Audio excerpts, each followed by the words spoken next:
Meni o'tmishim bilan solishtirmang. Men endi u yerda yashamayapman. Har bir insonning orqasida bir tarix bor. Xatolari, yiqilishlari, adashgan yo'llari bilan. Ammo o'tmish faqat saboq uchun. Uni hadeb yuzga solish odamni ortga tortishdan boshqa narsa emas. Inson o'zini o'zgartirishi mumkin. Alloh kechirgan bo'lsa, odamlar ham kechira bilishi kerak. Shuning uchun o'zing oldin kim eding deya bugungi tanbehimni, bugungi to'g'ri gapimni inkor qilish adolatdan emas.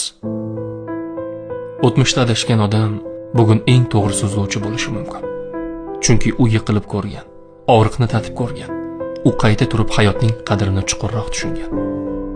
Shunday ekan, meni kechagi kunim bilan emas, bugungi qadamlarim bilan baholang. Men endi o'sha yo'lda emasman.